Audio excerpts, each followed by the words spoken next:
بسم اللہ الرحمن الرحیم۔ باپ ڈرتا ہے کہ بیٹے سے بات کروں گا، ایک بات کے جواب میں 10 باتیں سنائے گا۔ یہ منظر، یہ ماحول آج آپ پہنچا ہے کیوں ہم نے حضور کا دامن چھوڑ دیا ہے، حضور کا طریقہ چھوڑ دیا۔ چلیے آگے ذرا میں نے گفتگو آگے بھی کرنی ہے۔ گھر کے کرداروں کے اندر ایک اور کردار ہوتا ہے، وہ بھائی کا کردار ہے۔ حضور نے چونکہ آقا کریم علیہ السلام کا سگا بھائی نہیں ہے کوئی بھی، لیکن کردار تو دینا تھا لوگوں کو کہ بھائی کیا چیز ہوتے ہیں، یہ تو بتانا تھا دنیا کو۔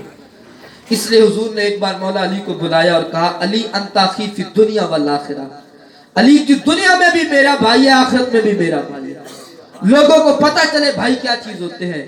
اور پھر جب ایک صحابی حضور کی بارگاہ میں آیا، توجہ کیجئے گا، صحابی آ کے عرض کرتا ہے آقا یہ ہر گھر کا مسئلہ ہے جو میرے حضور کی بارگاہ سے حل ہو رہا ہے۔ آقا میں کماتا ہوں، چھوٹا بھائی کماتا نہیں ہے، اب میرے بھائی کو سمجھائے وہ بھی کمایا کرے۔ حضور نے چھوٹے بھائی کو بھی بلا لیا اور اسے پیار سے کہا یار تو بھی کمایا کر۔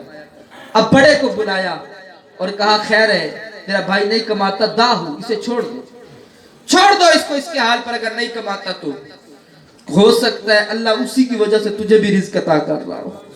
اور اگلی جو بات کی وہ بڑی سمجھنے والی ہے، فرمایا تو شکر کر اس بات پر کہ اللہ نے تیرا ہاتھ دینے والا بنایا ہے، لینے والا نہیں بنایا۔ تو بھائی کو دے رہا ہے، لے تو نہیں رہا نا، تجھے اللہ نے یہ شرف بخشا ہے، تیرے پاس ہے تو تبھی دے رہا ہے نا، نہ ہوتا تو کیسے دیتا۔ اور یہ یاد رکھیے گا اگر آپ کی کفالت میں چھوٹے بہن بھائی ہیں، ان کا رزق تو ہے جو اللہ نے لکھا ہے، ان کا رزق آئے گا کہاں پہ؟ وہ آپ کے رزق کے اندر آئے گا، آپ کے اکاؤنٹ کے اندر آئے گا، تو آپ کے رزق میں برکت اور وسعت ہوگی۔ ہوتا کیا ہے آپ نے دیکھا ہوگا، 3-4 بھائی اکٹھے رہتے ہیں، تھوڑی تھوڑی سی آمدنیاں ہوتی ہیں، تھوڑی تھوڑی سی تنخواہیں ہوتی ہیں، مل جل کے رہتے ہیں تو گھر کا نظام بڑا شاندار چلتا ہے۔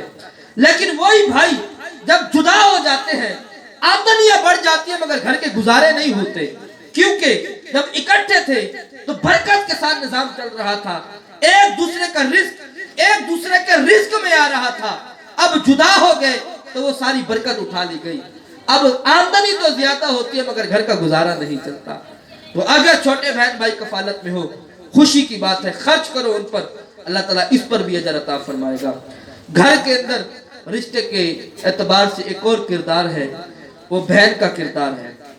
یہ ایک بڑا نازک سا رشتہ ہوتا ہے، بہنیں عام طور پہ بڑی محبت کرتی ہیں اپنے بھائیوں سے، لیکن عمومی طور پہ دیکھا جاتا ہے کہ بھائی کی جانب سے ویسی محبت نہیں ہوتی جتنی محبت بہن کرتی ہے۔ میرے حضور کی سگی بہن نہیں ہے، لیکن ایک بہن کا ذکر جو کتابوں میں ہے، حضرت حلیمہ کی بیٹی تھی حضرت شیمہ رضی اللہ تعالی عنہ۔ ان کی عمر کافی بڑی تھی اور حضور بہت چھوٹے تھے جب وہاں تھے بنو سعد کے قبیلے کے اندر، تو یہ حضور کو اٹھا کے گود میں کھلایا کرتی تھی، اتنے چھوٹے آقا کریم علیہ السلام تھے۔ ایک وقت آیا حضرت شیمہ کی شادی ہو گئی، حضور نے اعلان نبوت بھی کر لیا، جہاد کا سلسلہ شروع ہوا، ایک قبیلے پہ حملہ کیا گیا، ان کے قیدی پکڑ لیے گئے۔ قیدیوں کو چھڑانے کے لیے حضور نے حکم کیا کہ تم نے اگر اپنے قیدی چھڑانے ہیں تو فدیہ لے کے آؤ اور اپنے قیدی لے کے جاؤ۔ اب قبیلے والوں نے ڈور ٹو ڈور کمپین چلائی فنڈ اکٹھا کرنے کے لیے کہ فنڈ اکٹھا کرتے اور اپنے قیدی چھڑا کے لاتے ہیں۔ تو جو فنڈ اکٹھا کر رہے تھے، کرتے کرتے حضرت شیمہ کے دروازے پہ بھی پہنچ گئے اور جا کے حضرت شیمہ کو کہا کہ ہمارے بندے پکڑے گئے، فدیہ دے کے چھڑانے ہیں۔ تو جناب شیمہ سوال کیا کہ کس نے پکڑے ہمارے بندے؟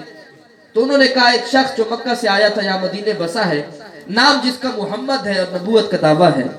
جب حضور کا نام سنا اور نبوت کی بات سنی تو یاد آ گئی یہ تو میرا بھائی ہی ہو سکتا ہے، جو بچپن میں بھی چلا کرتے تھے تو سر پہ بادل سایہ کیا کرتے تھے، یہ تو میرا بھائی ہو سکتا ہے جس کو اللہ نے شانیں دی تھی۔ تو حضرت شیمہ نے کہا تم چندہ اور فنڈ اکٹھا نہ کرو، میں جاتی ہوں تمہارے قیدی چھوٹ جائیں گے۔ اب دیکھو بہن کو کیسا اعتماد ہے اپنے بھائی کے اوپر، ایسا اعتماد بہن کو اپنے بھائی پہ ہونا چاہیے۔ حضرت شیمہ جب حضور کے خیمے کی طرف بڑھی، ایک بڑے میدان کے درمیان میں حضور کا خیمہ لگا ہوا تھا، صحابہ باہر تلواریں اٹھا کے پہرے داری پہ کھڑے تھے۔ حضرت شیمہ آگے بڑھی تو ایک صحابی نے آگے تلوار اٹھا لی اور کہا اے دیہاتی عورت رک جا، تجھے نہیں پتا آگے کچھ رسول ہے، یہاں ہم جبریل بھی اجازت لے کے آتا ہے، تو کیسے جا رہی ہے؟ تو حضرت شیمہ نے کیا جواب دیا، فرمانے لگی خلو سبیلی वालमू अन अख्त नबीक, मेरा रास्ता छोड़ दो और जान लो मैं तुम्हारे नबी की बहन हूँ, छोड़ दो मेरा रास्ता। साहबा ने सर झुका लिए। हजरत शीमा हुजूर के खेमे में आई, हुजूर खड़े हो गए, सारी बात सुनी। हुजूर ने फरमाया मेरी बहन शीमा खुद चल के क्यों आई हो, तू कोई पैगाम भेज देती मैं तेरे बंदे छोड़ देता। हुजूर ने सारे कैदियों को छोड़ दिया, हजरत शीमा को तहाइफ के साथ रुखसत किया। हजरत शीमा भी चली गई, कैदी भी चले गए।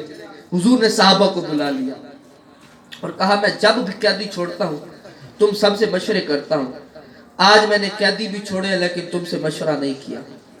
साहबा ने अर्ज किया कि आप हमारी जानों के मालिक भी हैं, आप मशवरा ना भी करें तो हमें कोई अर्ज नहीं, लेकिन हुजूर हम जानना चाहते हैं आखिर हिकमत क्या थी, आखिर क्या वजह थी कि आज आपने मशवरा नहीं फरमाया और बगैर मशवरे के कैदियों को छोड़ दिया।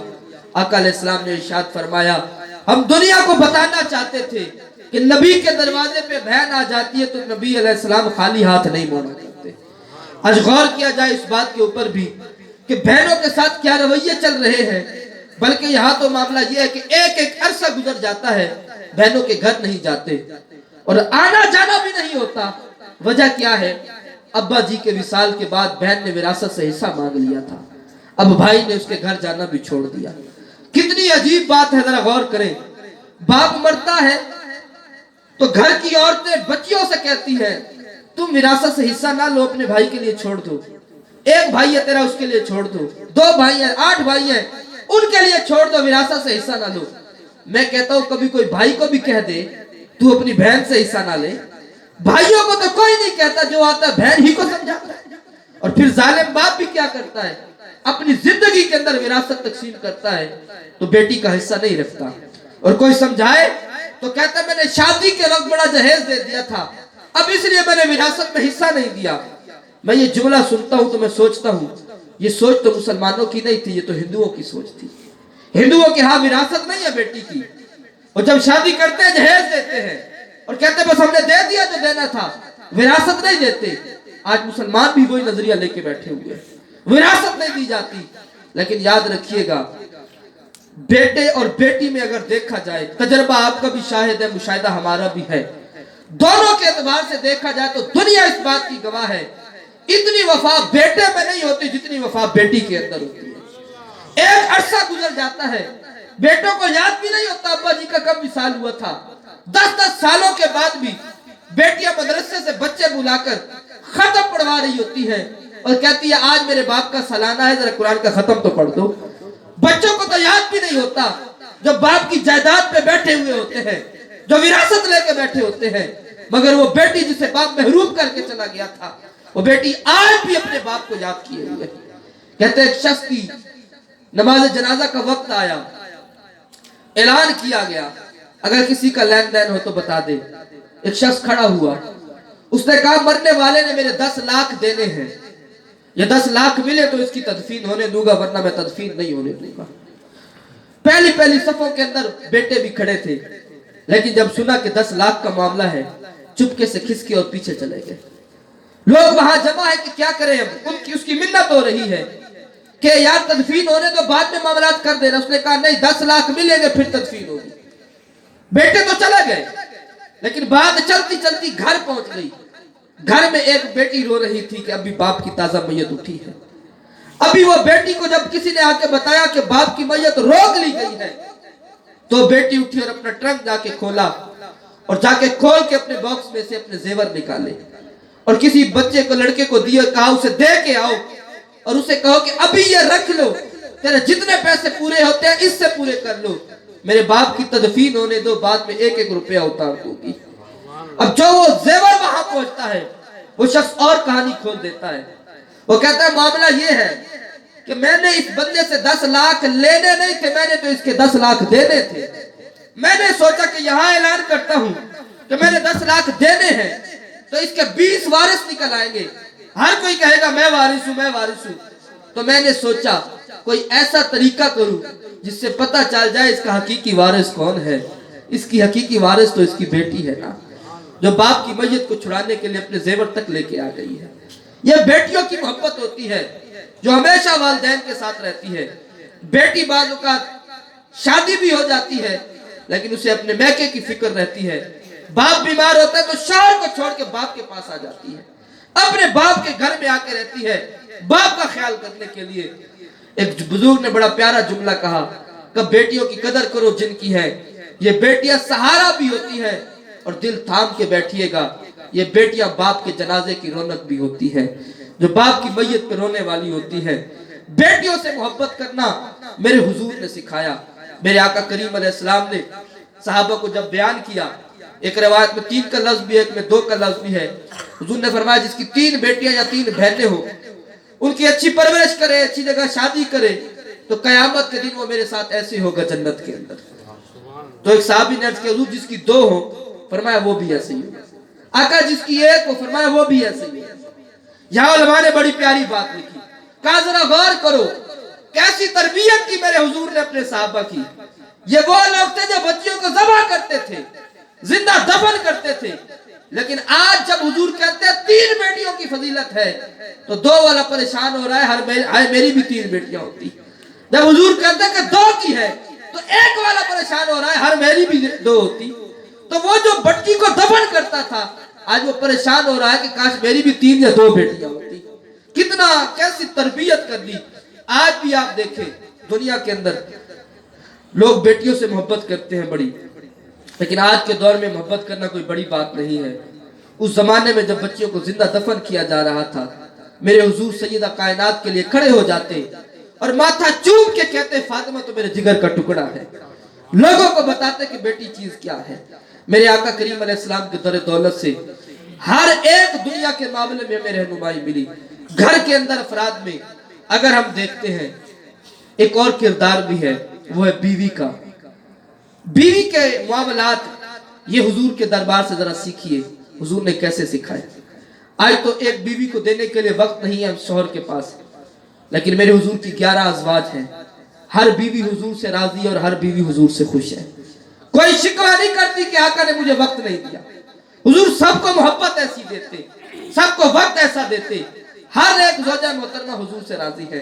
यहाँ गौर कीजिएगा मेरे आका करीम अलैहिस्सलाम ने किस कदर अपनी बीवियों का ख्याल रखा और किस कदर दुनिया वालों को बताया।